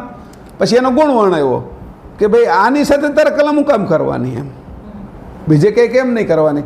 તો કે નહીં, એની અંદર એ ગુણ છે કે સોનાનો જ દાગીનો હું કેમ બનાવવાનો તારે, પિત્તળનો કેમ નહીં એમ. તો કે એ જે સોનાની અંદર વળવાની જે ગુણધર્મ છે એની અંદર જે ઘાટ ઝીણામ ઝીણો જે ઘાટ બને છે એ ઘાટ એવો બને છે ને એ પછી આપણા શરીરને પણ તકલીફ નથી કરતો. જ્યારે પિત્તળ છે એ કડક છે, એ તારા અંગમાં હોય તો તને કંઈ પણ વાગે તો એની તકલીફ થાય છે કે એવો આ એકદમ પોચી ધાતુ છે કે સોનું. અને એ એટલી સરસ છે અને એની અંદર એની કિંમત એવી છે કે એ તારા શરીરને અડે તો તને નુકસાનના બદલે ફાયદો થાય છે. જ્યારે પિત્તળ અડે તો તને નુકસાન થાય છે, ચામડીને એ પેલું થાય. અને ઘણાને તો સોનાની અંદર એ રીતે જો કાંઈ જુદી થોડુંક પહેલું જુદું આવી ગયું એની એલોય જુદી આવી ગઈ હોય તો એના કારણે તે ડાઘા પડી જાય છે, એલર્જી થાય છે. પણ જો શુદ્ધ સોનું હોય તો એલર્જી નથી થતી. સમજાણું. એટલે બે વસ્તુ કહે છે કે આને શું કામ, કે એમાં શું ગુણ છે? તે નિજ કરતારે સર્વથી પહેલાં સર્જેલા હોય પોતાના વિશેષ સજાણ ગતિના ઉપજાવેલા છે. પોતાની વિશેષ સજાણ કે એને પહેલાં મેં ઉપજાવ્યા, એટલે કેવા ઉપજાવ્યા? પોતાની વિશેષ સજાણ ગતિ એમાં મેં મૂકેલી છે.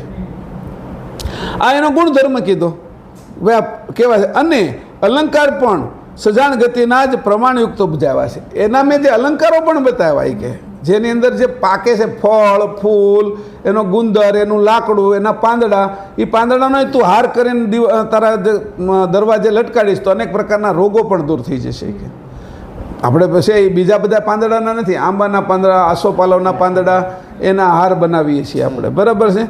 તો એનું શું કારણ છે?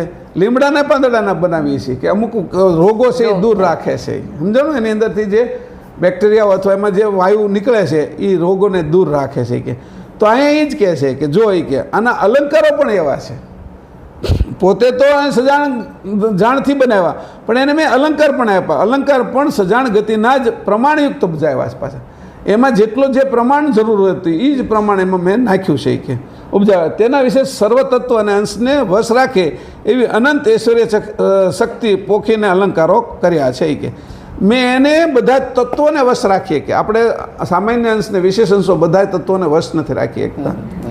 પછી એને કીધું કે તત્વોને વશ રાખે અને સામાન્ય અને વિશેષ અંશને પણ વશ રાખીએ કે એટલે બે વાત કરી કે ભાઈ હાથી ગાંડો થઈ જાય તો એને કોણ નિયમનમાં સંભાળી રાખે, નિયમનમાં રાખીએ કે અથવા એને પોતાને વશ રાખીએ કે તો કે એનો વિશેષ જાણનારો હોય તો એ કે એ જાણે છે કારણ કે મેં એની અંદર આવા તત્વો પણ મૂકેલા છે કે તો અહીંયા કીધું નિયમનમાં રાખવાવાળા તે ગતિ આ પ્રમાણયુક્ત ઉપજાવા તેના વિશે સર્વ તત્વોને અંશો વશ રાખે તેવી અનંત ઐશ્વર્ય શક્તિ પોખીને અલંકાર કર્યા છે.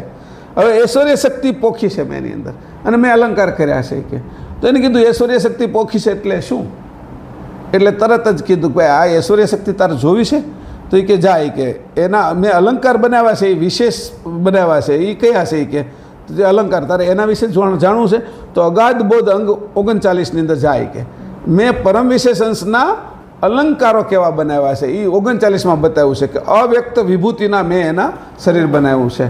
આપણું આ સ્થૂળ છે એમ એનું અવ્યક્ત વિભૂતિનું છે તો તારે એ કે એ અગાધ ગતિનો અંગનો 39 અંગ સાથે આને સરખાવું એટલે અલંકાર એના કેવા છે એની તને ખબર પડશે.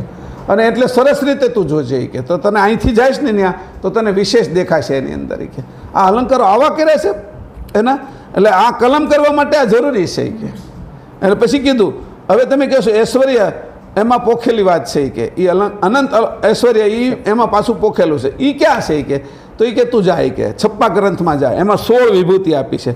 છપ્પા ગ્રંથ છે એમાં છપ્પા 34થી લઈ અને 42 સુધી આ વાત કરી છે. એનું પેજ છે 54 પેજથી લઈને 67 પેજ સુધી એટલે જે ગ્રંથ છે છપ્પા ગ્રંથ એની અંદર મેં આ ઐશ્વર્યનું સમજાવ્યું છે 16 વિભૂતિ કે અને એનું શરીર બનાવ્યું છે એ મેં સમજાવ્યું છે 39માં અંગમાં અગાધ બોધમાં એટલે બે વસ્તુ થઈ ગઈ.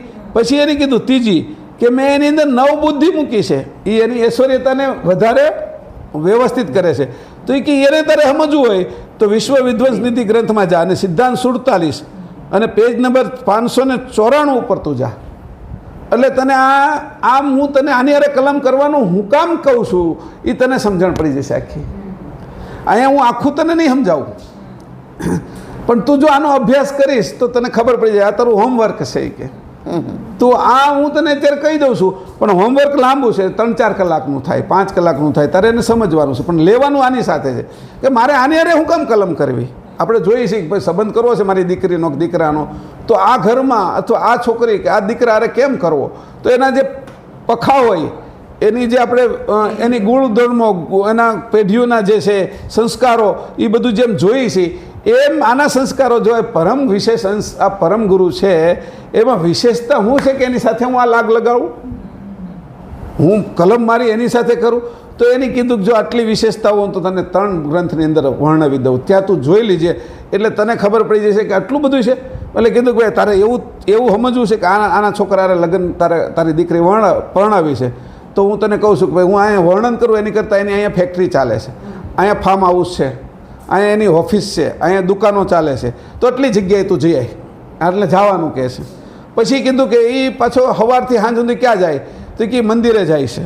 આ બીજું એની આર્થિક જોવાઈ ગઈ સ્થિતિ પણ એ માણસ કેવો હશે સજ્જન છે કેમ એટલે કે એની આ જગ્યા આ મંદિરમાં જાય છે આવી કથામાં જાય છે ને આ સંપ્રદાયમાં માને છે તો ત્યાં એના સંપ્રદાયના જે માણસો એને આપણે ફોન કરીને પૂછીએ અથવા એને મળવા જઈએ એ મંદિરે જઈએ કે આ કયા આ કૃષ્ણને માને રામને માને તો એના સંસ્કાર કેવા હોય રામદેવ પીરને માને છે, માતાજીને માને છે, અલ્લાહને માને છે, ઈસુને માને છે તો ખબર પડી જાય કે આ અહીંયા જાય છે એટલે તરત એના બીજા ગુણધર્મ નીકળ્યા. આર્થિક રીતે જોવાઈ ગયું, ગુણધર્મ જોવાઈ ગયું.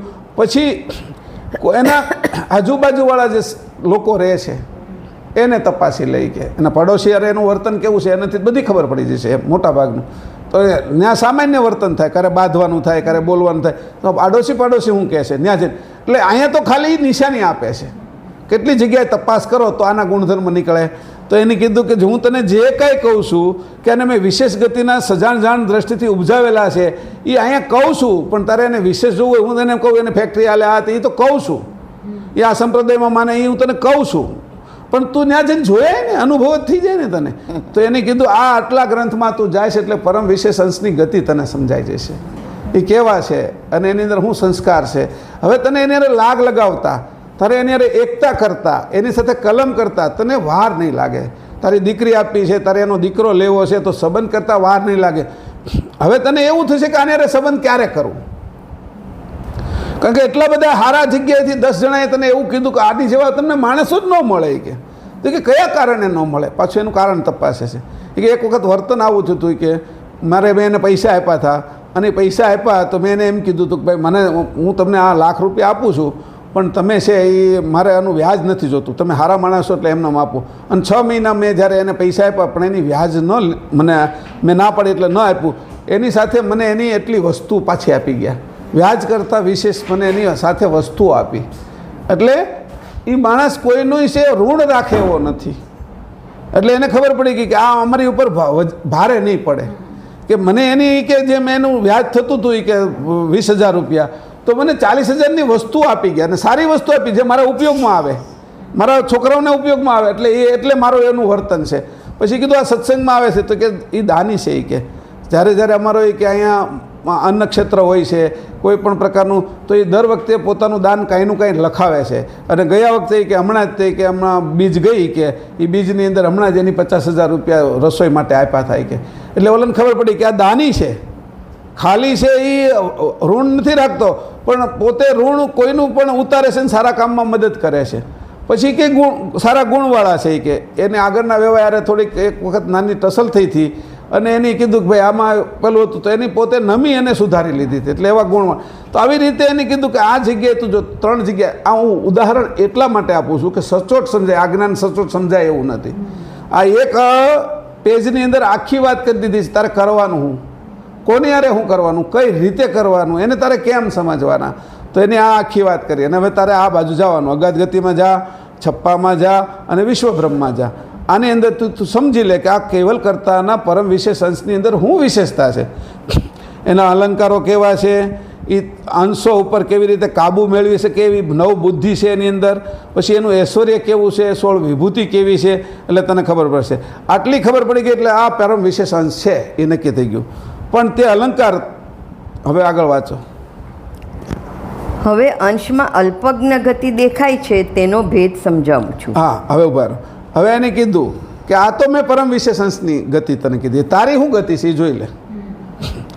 જેની સાથે તારે કલમ કરવાની છે તો તારી સ્થિતિ જોઈ લે ને, તારે સંબંધ કરવાનો છે, તું આને સુધી પહોંચી શકે એવો છો, તું નકર તું એમાં પાછો ખેંચાય એવો તો નથી ને.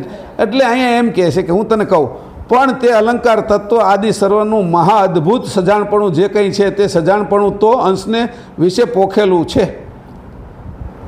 આ બધું તને તમે આપેલું જ છે કે એની સાથે તારે કલમ થઈ શકે એટલા માટે જેવા એના ગુણ છે એવા તને મેં આપ્યું છે. સામાન્ય અંશને વિશેષ અંશ બેયને આપ્યું છે કે બરાબર, તો તારી કલમ એની હારે થશે. આને માટે કહી દીધું કે તું એના માટે યોગ્ય છો. હવે જો એમાં એવું કહી દીધું કે તું એના માટે યોગ્ય જ નથી તો આપણે કંઈ કરવાનું જ ન રહે. પણ અહીંયા તરત જ કીધું હવે ઉત્સાહ વધારવા માટે, અને વાસ્તવિક છે, સાચી વાત છે. પણ તે અલંકાર જે એની ધારણ કર્યા એ અલંકાર તત્વ આદિ સર્વનું મહા અદ્ભુત સજાણપણું જે કંઈ છે તે સજાણપણું તો અંશને વિશે પોખેલું છે જ. બરાબર. હવે અંશના અલ્પજ્ઞ ગતિ દેખાય છે પણ છતાંય કે પહેલાંની વિશેષ ગતિ છે, તારી અંદર અલ્પજ્ઞ ગતિ દેખાય છે, તે વિશેનો ભેદ સમજાવું છું. કે હવે તારે વિશેષ ગતિ પ્રાપ્ત કરવી છે ને તો તારી અલ્પગતિને જે ભેદ છે એ બે વચ્ચેનો ભેદ છે એ તને સમજાવું છું. કઈ રીતે હવે એક કરીશ, તને એનું પોષણ કેવી રીતે મળે, તો કે એ ભેદ તને સમજાવું છું. કે તારી અંદર આ સંસ્કાર છે એવું સમજી લીજે, તું એના લાયક છો, તું અંશ છો, તારી અંદર મેં આ કરતા એ પોખેલું છે ચેતન વૃત્તિ, તું પણ જડને ચેતન કરી શકે છો, પણ તું અલ્પ છો, વચ્ચે વિશેષ છે. અને હવે આ અલ્પ અને વિશેષ એની સાથે કલમ કરે છે, એની સાથે એકતા કરે છે. એ એકતા એ સત્સંગ છે. એનું સતનો સંગ કરી લેવો એનું નામ સત્સંગ. બરાબર. કલમ કરે સત, પેલું હતું અસત. અત્યારે સામાન્ય ને વિશેષ અંશે શું કર્યું છે, તો કે સામાન્ય અંશ તો સંપૂર્ણ અસતની હારે સંગ કર્યો છે, અસત સંગ કર્યો છે ને, અને પહેલાં એ જે સંગ કર્યો છે સત ને અસતની વચ્ચે આટા મારે છે, એટલે અકર્તામાં સમજાણું વિશેષણ. પણ જ્યારે 100% તારે સત્સંગ જ કરવો છે અને અખંડ સત્સંગ કરવો છે તો હું તને બતાવું રસ્તો એ કે તમે આમાં જઈ શકશો એ કે, તો આ રીત અત્યારે હું તને આપું છું એ કે. હવે વાંચીએ. સામાન્ય અને વિશેષ વિભૂતિને જાણવાપણાની ગતિ પજ્ઞ સજાણ અંશમાં ભરેલી છે. તે માપક અંશ થોડું ઘણું કૃત જાણે છે. જે સામાન્ય અંશ છે તે તો દેખાય તેટલું જ કિંચિત માત્ર કંઈ ઓળખે છે, કારણ કે સદ્ગુરુ લક્ષ્યબોધ સિવાય આત્મ સ્વરૂપ અને અરૂપ તત્વની ગતિનું તેને સદા અજાણપણું જ રહે છે. હવે અહીંયા બે અંશની વાત કરી, એક વિશેષ અંશને કીધું અને એક સામાન્ય. હવે સામાન્ય અને વિશેષ વિભૂતિને જાણવાની ગતિ અલ્પજ્ઞ સજાણ અંશમાં રહેલી છે. તે માપક અંશ થોડું ઘણું કૃત જાણે છે, એ વિશેષ છે. હવે કીધું જે સામાન્ય અંશ છે તે તો દેખાય તેટલું જ કિંચિત માત્ર કંઈ ઓળખે છે, કારણ કે સદગુરુ લક્ષ્ય એટલે કલમ લક્ષ્યબોધ સિવાય એટલે કલમ કર્યા વગર આત્મ સ્વરૂપ અને અરૂપ તત્વની ગતિ તેને સદા માટે અજાણપણું છે. કે તમે પાઇપલાઇન જોડી જ નથી પહેલાંમાં એ કે ઉપર ટાંકામાં, તો પાણી ક્યાંથી આવે એ કે, અને તમારો વાયર છે એ તૂટી જ ગયો છે એ કે, તો લાઇટ ક્યાંથી આવે એ કે. એટલે અહીંયા કહે છે એને જોડવું, અહીંયા વાત કરી જોડવું, અને જોડવું એટલે કીધું યોગ, જોડવું એટલે જોડાવવું, એટલે એનું કીધું યોગ. તો કીધું કે પહેલો જે તમે કહો છો તો એ કે આ પતંજલિ કહે છે એ યોગ કહો છો, અષ્ટાંગ યોગની વાત કરો છો. અમે એ યોગની વાત નથી કરતા. અમે આ જે જોડાણ છે ચેતન યોગની વાત કરીએ છીએ, પરમ યોગની વાત કરીએ છીએ. અમે યમ નિયમ આસન પ્રાણાયામ પ્રત્યાહાર ધારણા ધ્યાન અને સમાધિ એ જે અષ્ટાંગ યોગની વાત અમે નથી કરતા. પછી તો કે અમે કપિલ મુનિ જે યોગની વાત કરે તત્વને છોડી અને જે સત્વ વધે છે એ યોગની અમે વાત નથી કરતા. અમે નિરંજન સાથે જોડાવાની નિર્વાણ પદને પ્રાપ્ત કરવાની એ યોગની પણ અમે વાત નથી કરતા.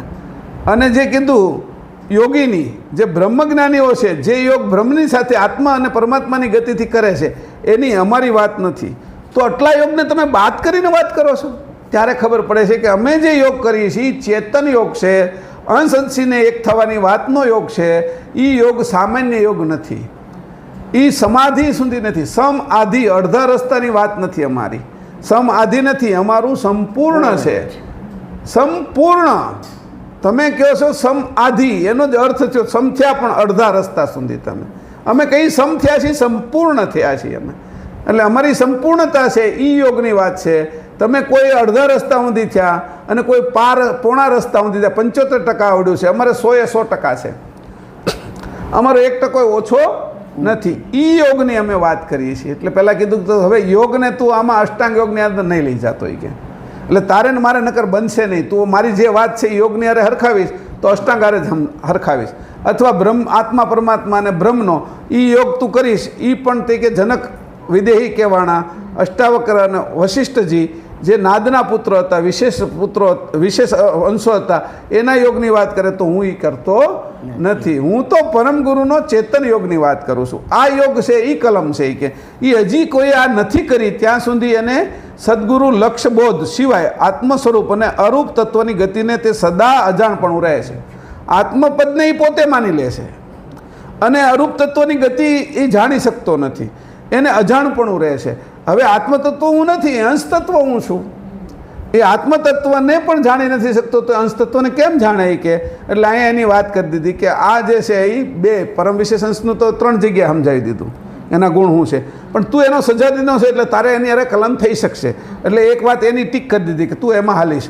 પછી બીજું એમ કીધું કે 2 અંશો છે, એમાં જે વિશેષ અંશો છે એની ગતિ થોડી વધારે છે કે એ વિભૂતિને જાણે છે કે, અને એ વિભૂતિના કારણે એ થોડો વિશેષ એટલે કૃતમાન થોડું ઘણું માપક વસ્તુ જાણી લે છે કે, પણ સામાન્ય અંશ તો સંપૂર્ણ એ કે જાણતો નથી કે. કેમ? તે કે એ માત્ર ને માત્ર કેમાં રહે છે? તે કે એ આ સ્થૂળ ભાગમાં જ રહે છે કે એને બીજું કાંઈ જે દેખાય છે એને જ ઓળખે છે, નથી દેખાતું એને ઓળખતો નથી. એ આંખને ઓળખે છે, દ્રષ્ટિને ઓળખતો નથી, મુખને ઓળખે છે, શબ્દને ઓળખતો નથી કે એ નાકને ઓળખે છે, સુગંધ લેવાની જે શક્તિ છે સુગંધને ઓળખતો નથી, જીભને ઓળખે છે પણ સ્વાદને ઓળખતો નથી. આવો સામાન્ય અંશ છે કે આ બધું સામાન્ય અંશની વાત કરી દીધી. હવે એ કહે છે હવે તારે મારી હારે એકતા કરવી છે, હાલ આગળ આપણે એ કે એકતા કરીએ એમ. પરમ વિશેષ અંશ પરમ ગુરુ કેવા છે તે વિશેની અહીંયા પાછી બીજી સમજણ આપે છે. હવે વાંચો પછી આગળ. વિશેષ અંશની જાણ. હવે જે વિશેષ અંશ તેમણે નાનાવિધ વિચાર કરીને વેદની આધ્ય લઈ અનુભવનો ઉચ્ચાર કર્યો છે તેના વિશે કંઈક કૃતનું વર્ણન કર્યું છે અને કંઈક અકર્તા તથા કર્તારૂપ ઈશ્વર સ્થાપન કરીને ઓરલું એટલે કે આ બાજુનું બોલેલા છે. આ પ્રકારે 2 પ્રકારની ગતિવાળા અંશ કર્યા, પરંતુ નિજકર્તા અને તેના કૃતને સંપૂર્ણ વિધિપૂર્વક યથાયોગ્ય જાણી શકે એવા આ બંને પ્રકારના અંશમાં કોઈ જણાયા નહીં. હવે અહીંયા કીધું તમે કદાચ સામાન્ય અંશ છે વિશેષ અંશની હારે કલમ કરે તો એ ઠેઠ ન પહોંચે કે એટલે કીધું કે હવે જો તું તને એમ થાય કે આ વિશેષ વિભૂતિવાળા કોઈ દેવ છે, બ્રહ્મા વિષ્ણુ શંકર આદિશક્તિ નિરંજન છે, આ હનુમાનજી છે, આ દત્તાત્રેય છે, આ નારદ છે, એની સાથે તું આ સંકાદિક મુનિઓ છે એની સાથે તું યોગ કરીશ તો એ યોગ છે એ કેવો છે એ કે તો એ કે અડધા રસ્તે સુધી પહોંચાડનારો, એમાં બહુ કંઈ તારો એ પૂર્ણ યોગ નથી કે સમજાણું.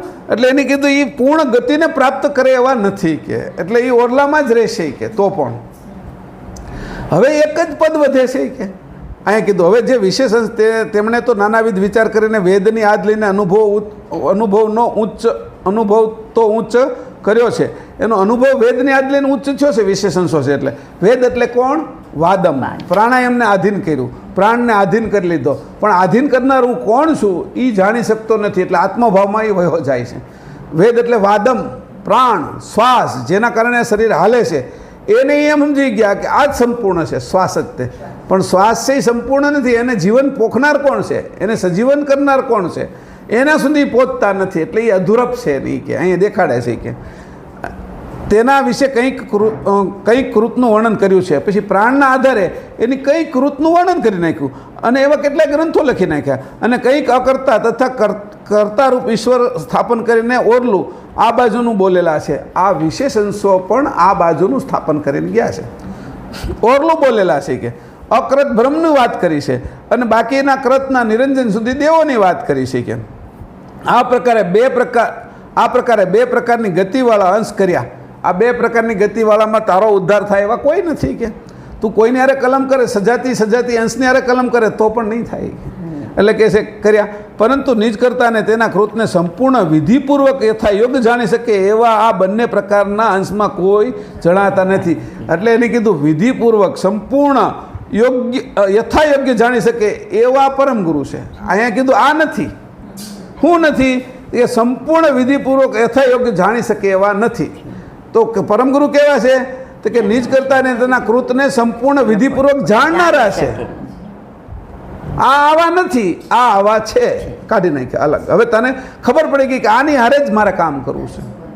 જેમ ધરતીમાં તો બધા તત્વો હોય, 116 પ્રકારના ધાતુ હોય, એમાંથી તારે પ્લેટિનિયમ અથવા તારે છે એ સોના હારે જ કામ કરવું છે તો બાકીના બધાને હટાવવા જ પડશે તારે, અને એને સમજીને હટાવવા પડશે કે એને ભેગું સોનું ન વહી જાય.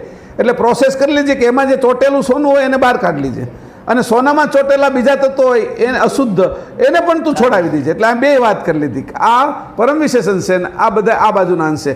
પણ તારે છે એ તારા સજાતી તારે કંઈ વિશેષ પ્રાપ્ત કરવું હોય તો એક પરમ વિશેષ અંશ છે કે એટલે આમાં 2 આવા છે કે હવે આગળ પરમ વિશેષ અંશની વાત આવે છે. ત્યાર પછી પરમ વિશેષ અંશ, ત્યાર પછી સકર્તાપતિએ પરમ વિશેષ પરમ ગતિના જાણનાર અનંત કૃત વિરાટ આદિ ઉપજાવેલું તે સમેત કર્તાને જાણે એવા અતિ વિભૂતિવાળા સજાણ ગતિવંત નિપજાવ્યા છે. પતિએ જે પ્રકારે રચના રચી છે તે પ્રકારે તાદૃશ દેખાડી અને તેમાં સર્વજ્ઞ દિવ્ય સર્વથી ઉત્કૃષ્ટ અખંડ ગતિ પોખતા હતા. આ પ્રકારે પરમ વિશેષ અંશ કર્તાએ ઉત્પન્ન કર્યા છે.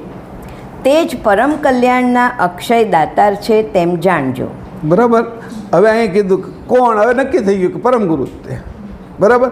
શરૂ ક્યાંથી કર્યું તું તો કીધું કે આ વાત ક્યાંથી છે કે ભાઈ સર્વજ્ઞ પરમ ગુરુ સંઘાતે અતિ અખંડ લાગ રાખવાથી નિર્વાણ પટને પામ્યા છે કે કેમ એની વાત શરૂ કરીને અહીંયા સુધી લઈ આવ્યા.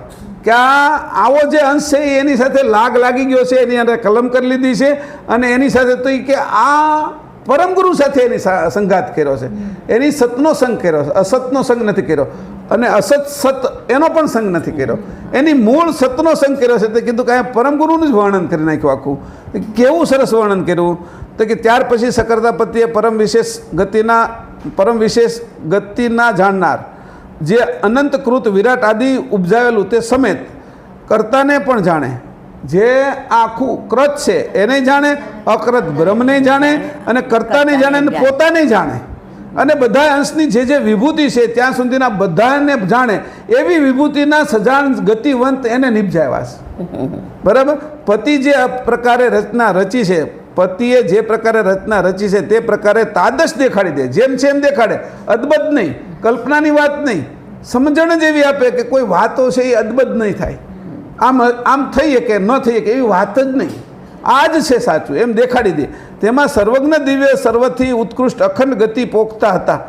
આ પ્રકારે પરમ વિશેષ અંશ કર્તારે ઉત્પન્ન કર્યા છે. આ પરમ વિશેષ અંશને ઉત્પન્ન કેમ કર્યા છે એની વાતે અહીંયા વાંચવાની પાછી ઓલાની સાથે, વિશેષતાની સાથે, કે આટલું બધું એમાં એની નાખ્યું, તે જ પરમ કલ્યાણના અક્ષય દાતાર છે એમ જાણજો. હવે આની સાથે તારે કાંઈ વાંધો નથી કે તો આની સાથે તું હવે કોઈ દીકરા દીકરીનો સંબંધ કરવો હોય તો કોને અરે કરવો, તો કર, કે અહીંયા કંઈ શો વાંધો નથી. સામાન્ય તથા વિશેષ ઉભય કોટીની માથે સજાણ ગતિવાળા નિજ કરતા અને કૃત સહ વર્તમાન જાણે છે એવા કૃત અને કરતા ઉભય પદનો માપ અમાપ ગતિનો ભેદ જાણનાર જે છે તે જ પરમ વિશેષ અંશ જાણવા. હવે આટલું 3-4 વાર વાંચજો. પરમ વિશેષ અંશ શું કરે છે કે તો કે જો એ કે સામાન્ય તથા વિશેષ ઉભય કોટીની માથે છે સજાણ ગતિવાળા, એ બેની ઉપર રહેલા છે. નિજ કરતાને કૃત સહ વર્તમાન જાણે છે, નિજ કરતાને જાણે છે, કૃત સહ અને વર્તમાન એટલે અત્યારે જાણે છે કે કાલે જાણ્યું તું કાલે જાણીશ એવી વાત જ નથી, વર્તમાનમાં જાણે છે, સહવર્તમાન જાણે છે, અને અત્યારના જે પરમગુરુ અત્યારે જે ઘટના ઘટી છે એને જાણે છે. તથા વિશેષ ઉભય કોટીને માથે સજાણ ગતિવાળા નિજ કરતા અને કૃત સહ વર્તમાન જાણે છે એવા કૃત અને કરતા ઉભય પદનો માપ અમાપ ગતિનો ભેદ જાણનાર છે, જે તે જાણે જે છે તે જ પરમ વિશેષ અંશ જાણવા, પરમ વિશેષ અંશ જાણવા. હવે કીધું અહીંયા હું કીધું કૃત અને કરતા ઉભય પદને માપ અમાપ ગતિનો ભેદ જાણે છે. એમાં કયું એનું માપ છે, કેટલું માપ છે, અમાપ શું છે એને જાણે છે, કૃત સહ વર્તમાન જાણે છે. આ વાત જોઈ લીજો. તે જ પરમ વિશેષ અંશ જાણવા. પરમ વિશેષ અંશ આ છે તો જ પરમ વિશેષ અંશ છે. તે જ પરમ ગુરુ કેવલ અવતાર જો અંશને મળે તો તે મળતામાં જ નિજ કરતા જે મળ્યા એમ જાણવું. આ જ નિજ કરતા છે, એવી રીતે તારે એની હારે એકતા કરી લેવી કે આને જ મળવાથી તને નિજ કરતા મળી ગયા છે એવું જાણી લેજે કે એટલે મળી ગયા એમ ટૂંકમાં, ત્યાં સુધી તું પહોંચી ગયો. હવે અહીંયા કીધું છેલ્લું વાંચી લો. આ છેલ્લું આરતવાન અંશને બોધ. એટલા જ માટે આ સર્વજ્ઞ પરમગુરુની સાથે લાગતું વળગતું રાખજો. તેમની સાથે કોઈ કાળે નિજ અંતરમાં ભિન્નતા રાખશો નહીં, એટલે પછી તે નિજ કરતા પદને વિશે અંશને પહોંચાડી દેશે. જેમ માતા અને બાળકનો વિયોગ થયેલો હોય તેમનો પાછો મેળાપ થતાં તે આનંદ પામે, તેવી જ રીતે અંશ કર્તાને મળીને અનંત અખંડ સુખ ભોગવે છે. હવે વાત કીધી અહીં, આ છેલ્લી વાત સમજાવી દીધી. હવે તમે આનાથી છૂટા પડતા નહીં કે એટલા જ માટે આ સર્વજ્ઞ જે થાય, જેવી પરીક્ષા લે, જેવું કરવું એ કરે, કારણ કે એ જે કરશે એ તારા હારા હાટું જ છે. કારણ કે એને કંઈ લેવાનું જ નથી ને આ જગતમાંથી, એને કંઈ તારી આગળથી જોતું નથી ને. તને એમ થાય કે એને મારી આગળથી કંઈ લેવા છે, એ લેવા આવ્યા નથી, તને દેવા આવ્યા છે. અને તું જો એને ઊંધું નહીં સમજતા કે ભાઈ ગમે એ પોઝિશન આવે તો પણ એ કે એને લાગતું ઓળખતું છોડતો નહીં કે તું એને એને લાગ રખાવી જ જઈએ કે હવે એનો હાથ નહીં છોડતો. એટલા માટે જ આ સર્વજ્ઞ પરમગુરુ સાથે લાગતું વળગતું રાખજો. લાગવક રાખજો એમ નહીં, લાગતું ઓળખતું ચોટી જ જોઈએ કે હવે તમે એને મૂકતા નહીં. જો મૂકી દેશો ને આ વખતે તો પછી ગયા કામમાંથી કે તેમની સાથે કોઈ કાળે નિજ અંતરમાં ભિન્નતા રાખશો નહીં. નિજ અંતરમાં મારી જે વસ્તુ છે હું છુપાઈ રાખું કાંઈ કે એવું રાખતા નહીં, કારણ કે એ તો સર્વજ્ઞ છે, એ તો જાણે છે બધું, એને કાંઈ જોતું નથી તમારે. પણ તમારી જે બદ્દી છે, જે કાળ છે, અંદર ભરેલું કીટક કચરો છે, જે કાળાશ છે, જે મસ છે, જે દુર્ગુણ છે, એ તમે એની હારે ભિન્નતા નહીં રાખતા, એને જણાવી દીજો તમે.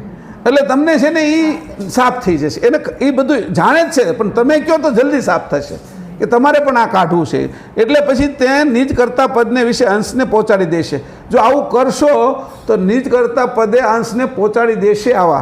આ પરમ ગુરુએ કે પહોંચાડી દે. જેમ માતા અને બાળકનો વિયોગ થયેલો હોય તેમનો પાછો મેળાપ થતાં તે આનંદ પામે છે, તેવી જ રીતે અંશ કર્તાને મળીને અનંત અખંડ સુખ ભોગવે છે. આટલું પ્રાપ્ત થઈ જાય છે કે મારે ખાલી એની સાથે એકતા કરવાથી. આ વસ્તુ જે મેં સમજ છે એ આખી જોઈ લેવા જેવી છે. એટલું સરસ રીતે અહીંયા કીધું છે. આપણે અહીંથી આ 84 જે તત્વના ક્લાસ ઉલટ ક્રિયા પૂર્ણ કરી એનો આખું જે છેલ્લે કરવાની વાત એ અહીંયા કરી દીધી. હવે આ અહીંયા સમાપ્ત થાય છે. આનાથી હવે આગળ કાંઈ 84 તત્વોમાં આપણે બાકી રાખ્યું નથી. છતાં આપણી ગણતરી આપણે એવું કહીએ છીએ કે બાકી નથી રાખ્યું. જો કદાચ બાકી નીકળશે તો ફરીથી આપણે પાછો એનો સત્સંગ કરીશું. પણ અહીંયા આપણે સમાપન કરીએ છીએ. જે આપણે શિબિર કર્યો હતો 2 દિવસનો, એ શિબિરનું પૂર્ણ સમાપન અહીંયા થાય છે. અને આ ક્લાસ છેલ્લો પૂરો થાય છે.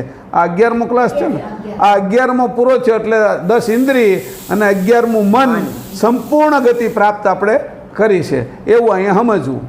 બરાબર? આ રીતે કરીને અહીંયા આપણે પૂર્ણ કરીએ છીએ. હવે જે આગળનો લેવાનો ક્લાસ થશે એ વિશ્વબ્રહ્મ વિધ્વંસ નિધિ ગ્રંથનો જે ક્રમમાં ચાલે છે એને લઈશું.